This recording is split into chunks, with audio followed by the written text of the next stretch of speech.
തങ്ങളുടെ രണ്ടാമത്തെ ഭാര്യ സൗദാ ബീവി റളിയല്ലാഹു അൻഹായെക്കുറിച്ചാണ്. അല്ലാഹു തആല നാം പറയുന്നതും കേൾക്കുന്നതും ഒരു സ്വാലിഹായ അമലായി സ്വീകരിക്കട്ടെ. നല്ല സ്വഭാവമുള്ളവരായിരുന്നു സൗദാ ബീവി റളിയല്ലാഹു അൻഹ. സൗദാ റളിയല്ലാഹു അൻഹ വളരെ അപൂർവമായി മാത്രമേ ദേഷ്യപ്പെടാറുള്ളൂ. സൗദാ ബീവിയേക്കാൾ ഞാൻ പ്രകീർത്തിക്കുകയും ആദരിക്കുകയും അസൂയ വയ്ക്കുകയും ചെയ്ത ഒരാളും ഉണ്ടാവുകയില്ല. സൗദാ ബീവിയെക്കുറിച്ച് ആയിഷ ബീവി റളിയല്ലാഹു അൻഹ പറഞ്ഞ വാക്കുകളാണിത്. ഇസ്ലാമിക ചരിത്രത്തിൽ ഏറെ ശ്രദ്ധേയമായ പ്രവാചക പത്നിയായിരുന്നു സൗദാ ബിൻത്ത് സംആ റളിയല്ലാഹു അൻഹ. മുസ്ലിമായതിൻ്റെ പേരിൽ ഒരുപാട് ത്യാഗം സഹിക്കേണ്ടി വന്ന സൗദാ ബീവിക്ക് മുഅ്മിനീങ്ങളുടെ മാതാവാകാനുള്ള ഭാഗ്യം വരെ ലഭിച്ചു.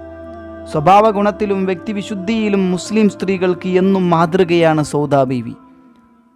നബി സല്ലല്ലാഹു അലൈഹി വസല്ലമ തങ്ങളുടെ പ്രഥമ പത്നി ഖദീജ ബീവി റളിയല്ലാഹു അൻഹായുടെ വിയോഗത്തിന് ശേഷം നബി സല്ലല്ലാഹു അലൈഹി വസല്ലമ തങ്ങൾ വിവാഹം ചെയ്ത ആദ്യ സ്ത്രീയാണ് സൗദാ ബീവി റളിയല്ലാഹു അൻഹ. ഖദീജ ബീവിയെ പോലെ തന്നെ സൗദാ ബീവിയും വിധവയായിരുന്നു. പിതൃപുത്രൻ സഹ്റാനായിരുന്നു മഹദിയെ ആദ്യം വിവാഹം ചെയ്തത്.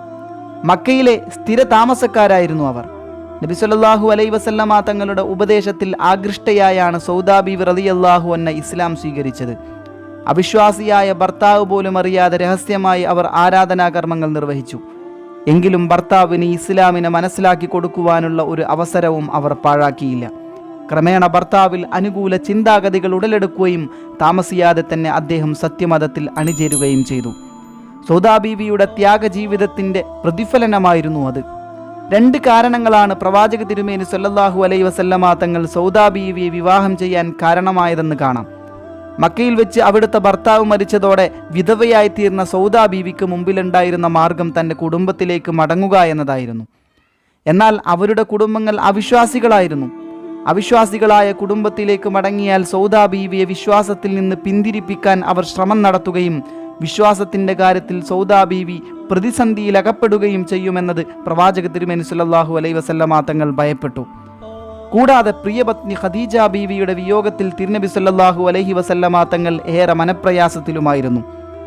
അപ്പോഴാണ് ഉസ്മാൻ ബിൻ മൽഊൻ റളിയല്ലാഹു അൻഹുവിൻ്റെ ഭാര്യ ഖൗല ബിൻത്ത് ഹക്കീം എന്നവർ സൗദാ ബീവിയെ പറ്റി തിരുനബി സല്ലല്ലാഹു അലൈഹി വസല്ലമ തങ്ങളോട് സൂചിപ്പിച്ചത്. സൗദാ ബീവിയുടെ കുടുംബങ്ങളിൽ നിന്നുള്ള പ്രതിബന്ധങ്ങളെ തൊട്ട് മഹദിയുടെ വിശ്വാസത്തെ സംരക്ഷിക്കുക കൂടി ലക്ഷ്യമായിരുന്നതിനാൽ നബി സല്ലല്ലാഹു അലൈഹി വസല്ലമ തങ്ങൾ മഹദിയെ വിവാഹമന്വേഷിച്ചു. അപ്പോൾ സൗദാ ബീവി പറഞ്ഞു, എൻ്റെ കാര്യങ്ങളെല്ലാം ഞാൻ അങ്ങയെ ഏൽപ്പിച്ചിരിക്കുന്നു. തിരുനബി സല്ലല്ലാഹു അലൈഹി വസല്ലമ തങ്ങൾ മറുപടി പറഞ്ഞു, എന്നാൽ നിന്റെ സമുദായത്തിൽ നിന്ന് ഒരാളോട് നിന്നെ എനിക്ക് വിവാഹം ചെയ്തു തരാൻ ആവശ്യപ്പെടുക. അങ്ങനെ മഹദിയുടെ മുൻ ഭർത്താവിൻ്റെ സഹോദരനായ ഹാത്തിബ് ബിനു അംറിൽ ആമിരിയോട് ആവശ്യപ്പെടുകയും അദ്ദേഹം മഹദിയെ വിവാഹം ചെയ്തു കൊടുക്കുകയും ചെയ്തു. ഹാത്തിബ് റളിയല്ലാഹു അൻഹു ബദറിൽ പങ്കെടുത്ത മുഹാജിറായ സ്വഹാബിയാണ്. ഹിജറയുടെ 3 വർഷം മുമ്പ് റമളാൻ മാസത്തിലായിരുന്നു വിവാഹം. അന്ന് തിരുനബി സല്ലല്ലാഹു അലൈഹി വസല്ലമ തങ്ങളുടെ പ്രായം 50 ആയിരുന്നു. 400 ദിർഹമാണ് വിവാഹത്തിന് മഹറായി പ്രവാചകൻ തിരുമേനി സല്ലല്ലാഹു അലൈഹി വസല്ലമ തങ്ങൾ നൽകിയത്.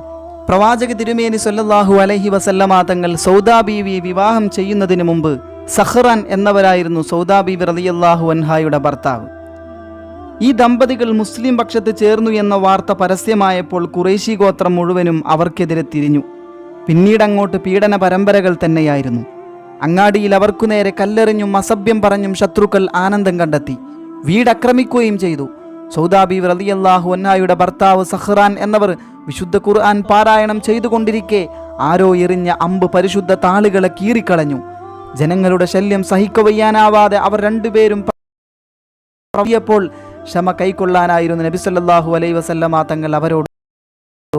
ഖുറൈശികളുടെ ശത്രുത പൂർവാധികം ശക്തി പ്രാപിച്ചപ്പോൾ തൻ്റെ അനുചരന്മാരോട് അബസീനായിലേക്ക് പലായനം ചെയ്യാൻ നബി സല്ലല്ലാഹു അലൈഹി വസല്ലമ തങ്ങൾ ആവശ്യപ്പെട്ടു. സൗദാ ബീവി റളിയല്ലാഹു അൻഹയും ഭർത്താവും അടക്കം 11 പുരുഷന്മാരും 4 സ്ത്രീകളും മക്കയിൽ നിന്ന് യാത്ര തിരിച്ചു. അബസീനായിലെ താമസത്തിനിടയിൽ ഭർത്താവിന് രോഗം പിടിപെടുകയും അവിടെ വെച്ച് വഫാത്താവുകയും ചെയ്തു. അതേസമയം തന്നെ മക്കയിലെ കരുത്തന്മാരായിരുന്ന ഹംസ റളിയല്ലാഹു അൻഹുവും ഉമർ ഇബ്നുൽ ഖത്താബ് റളിയല്ലാഹു അൻഹുവും സത്യവിശ്വാസം പുൽകിയത് ഇസ്ലാമിന് കൂടുതൽ ശക്തി പ്രാപിക്കാൻ കാരണമായി. അത് കാരണം മക്ക മുസ്ലിങ്ങളോടുള്ള ശത്രുത കുറഞ്ഞെന്നറിഞ്ഞപ്പോൾ അബസീനായിൽ നിന്ന് മക്കയിലേക്ക് മടങ്ങിയ മുസ്ലിങ്ങൾക്കൊപ്പം സൗദാ ബീവിയും ഉണ്ടായിരുന്നു. ശേഷം പിതാവ് സംആ എന്നവരോടൊപ്പം താമസമാക്കി. പ്രസന്നവതിയായ സൗദാ ബീവി റളിയല്ലാഹു അൻഹ അനുകമ്പയുടയവരും സദാചാരനിഷ്ഠയുമായിരുന്നു. മഹദിയുടെ ഇത്തരം സ്വഭാവ ഗുണങ്ങൾ ഖുറൈശി സ്ത്രീകളിൽ നിന്നും അവരെ വ്യത്യസ്തയാക്കി. 2 വർഷക്കാലം സൗദാ ബീവി റളിയല്ലാഹു അൻഹ വിധവയായി കഴിഞ്ഞുകൂടി. ഭർത്താവിൻ്റെ വഫാത്തിന് ശേഷം ഇളം പ്രായക്കാരായ മകനെയും വയോധികനായ പിതാവിനെയും പരിചരിക്കേണ്ട ബാധ്യത സൗദാ ബീവിക്കുണ്ടായിരുന്നു. അക്കാരണത്താൽ അവരുടെ ജീവിതം ഏറെ ക്ലേശം നിറഞ്ഞതായിരുന്നു. ഇത്തരം സാഹചര്യങ്ങൾ അവരെ വിവാഹം ചെയ്യാൻ നബി സല്ലല്ലാഹു അലൈഹി വസല്ലമ തങ്ങളെ പ്രേരിപ്പിക്കുകയും ഖൗല റളിയല്ലാഹു അൻഹ മുഖേന വിവാഹാന്വേഷണം നടത്തുകയും നബി സല്ലല്ലാഹു അലൈഹി വസല്ലമ തങ്ങൾ അത് സമ്മതിക്കുകയും ഉണ്ടായി. പ്രവാചകത്വ പ്രഖ്യാപനത്തിൻ്റെ 10ാം വർഷത്തിൽ നബി സല്ലല്ലാഹു അലൈഹി വസല്ലമ തങ്ങളുമായുള്ള അവരുടെ വിവാഹം നടന്നു. ബീവി ഖദീജ റളിയല്ലാഹു അൻഹ വഫാത്തായി 3 വർഷത്തിന് ശേഷമായിരുന്നു ഈ വിവാഹം നടന്നത്. പുനർവിവാഹവേളയിൽ സൗദാ ബീവിക്ക് ഏകദേശം 50 വയസ്സിനേക്കാൾ കുറയില്ലെന്ന് ചരിത്രകാരന്മാർ ഏകോപിച്ച് രേഖപ്പെടുത്തിയിട്ടുണ്ട്. വിവാഹാനന്തരം 3 വർഷത്തോളം അവർ മക്കയിൽ താമസിച്ചു. പിന്നീടാണ് ചരിത്രത്തിലെ തുല്യതയില്ലാത്ത ഹിജറയുടെ പിറവി. ഹിജറയെ തുടർന്നുള്ള കാലം റസൂൽ സല്ലല്ലാഹു അലൈഹി വസല്ലമ തങ്ങൾ മദീനയിൽ സ്ഥിര താമസമാക്കി. മസ്ജിദുൻ നബവി നിർമ്മാണം പൂർത്തിയാകുന്നതുവരെ അബൂ അയ്യൂബുൽ അൻസ്വാരി റളിയല്ലാഹു അൻഹുവിൻ്റെ വീട്ടിൽ നബി സല്ലല്ലാഹു അലൈഹി വസല്ലമ തങ്ങളും സൗദാ ബീവിയും അതിഥികളായി താമസിച്ചു. പള്ളി നിർമ്മാണത്തെ തുടർന്ന് അവർക്കായി പ്രത്യേകം സജ്ജമാക്കിയ ഭൂമികയിലേക്ക് അവർ താമസം മാറ്റി. പ്രവാചക പത്നിമാരിൽ ഏറ്റവും നീളം കൂടിയവരായിരുന്നു സൗദാ ബീവി റളിയല്ലാഹു അൻഹ. തടിച്ച ശരീരവും മഹദിയുടെ പ്രത്യേകതയാണ്. സൗദാ ബീവി റളിയല്ലാഹു അൻഹായെ ഒരിക്കൽ കണ്ടാൽ എന്നേക്കും തിരിച്ചറിയും എന്ന് ആയിഷ ബീവി റളിയല്ലാഹു അൻഹ പറഞ്ഞതായി നിവേദനമുണ്ട്. ഇസ്ലാമിൻ്റെ തുടക്കകാലത്ത് നബി സല്ലല്ലാഹു അലൈഹി വസല്ലമ തങ്ങളുടെ ഭാര്യമാർക്ക് യാതൊരുവിധ വിലക്കുമുണ്ടായിരുന്നില്ല. നബി സല്ലല്ലാഹു അലൈഹി വസല്ലമ തങ്ങൾക്ക് ഇലാഹി വെളിപാടുണ്ടായതിനെ തുടർന്ന് ഈ ഉത്തരവിന് ശേഷം നിങ്ങളാരും വീട്ടിൽ നിന്നും പുറത്തിറങ്ങരുത് തിരുദൂതർ സല്ലല്ലാഹു അലൈഹി വസല്ലമ തങ്ങൾ അവരോട് ആവശ്യപ്പെട്ടു. റസൂൽ കരീം സല്ലല്ലാഹു അലൈഹി വസല്ലമ തങ്ങളുടെ വഫാത്തിന് ശേഷവും ഈ ഉത്തരവ് വളരെ കർശനമായി തന്നെ സൗദാ ബീവി നടപ്പിൽ വരുത്തി. മറ്റു പത്നിമാർ ഹജ്ജ് നിർവഹിച്ചപ്പോൾ അതിനുപോലും ബീവി തയ്യാറായില്ല. സൗദാ ബീവി റളിയല്ലാഹു അൻഹ എപ്പോഴും ഇങ്ങനെ പറയാറുണ്ടായിരുന്നു: ഞാൻ ഒരിക്കൽ ഹജ്ജും ഉംറയും നിർവഹിച്ചിട്ടുണ്ട്. ഇനി അള്ളാഹുവിൻ്റെ കൽപ്പനയനുസരിച്ച് വീട്ടിൽ ഏകാന്തയായി കഴിഞ്ഞുകൂടുകയാണ്. നബി സല്ലല്ലാഹു അലൈഹി വസല്ലമ തങ്ങൾ അവസാനത്തെ ഹജ്ജ് നിർവഹിക്കുന്ന അവസരത്തിൽ സൗദാ ബീവി റളിയല്ലാഹു അൻഹായെ വളരെയധികം ശ്രദ്ധിച്ചിരുന്നു.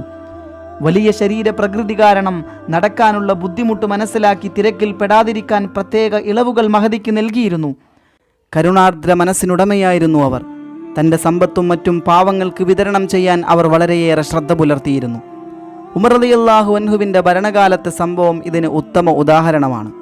ഒരിക്കൽ ഉമർ റളിയല്ലാഹു അൻഹു ഒരു ബാഗ് ദിർഹമുമായി ഒരു ദൂതനെ സൗദാ ബീവി റളിയല്ലാഹു അൻഹുവിൻ്റെ അടുക്കലേക്ക് അയച്ചു. ഉമർ റളിയല്ലാഹു അൻഹു എനിക്ക് ഈത്തപ്പഴം കൊടുത്തയച്ചതാണോ? ബീവി ദൂതരോട് ആരാഞ്ഞു. അല്ല മഹദി, ഇത് ഈത്തപ്പഴങ്ങളല്ല, ദിർഹമുകളാണ്, ദൂതൻ പ്രതികരിച്ചു. ഓ, ഈത്തപ്പഴമാണെങ്കിൽ എനിക്ക് വളരെ ഉപകാരമായിരുന്നു, ഭക്ഷണമായും ഉപയോഗിക്കാമായിരുന്നു. ഈ ദിർഹമുകളെ കൊണ്ട് എനിക്കാവശ്യമെന്താണ്? ഇതും പറഞ്ഞ് ദിർഹമുകൾ മുഴുവൻ ആവശ്യക്കാർക്കും അശരണർക്കും സൗദാ ബീവി റളിയല്ലാഹു അൻഹ വീതിച്ചു നൽകി. സൗദാ ബീവി റളിയല്ലാഹു അൻഹ സാമ്പത്തിക സഹായത്തിനൊരിക്കലും ബൈത്തുൽ മാലിനെ ആശ്രയിച്ചിരുന്നില്ല. മൃഗങ്ങളുടെ തോൽ ഊറക്കിട്ടും അവയുടെ കേടുപാട് തീർത്തും അവർ ഉപജീവന മാർഗം കണ്ടെത്തി.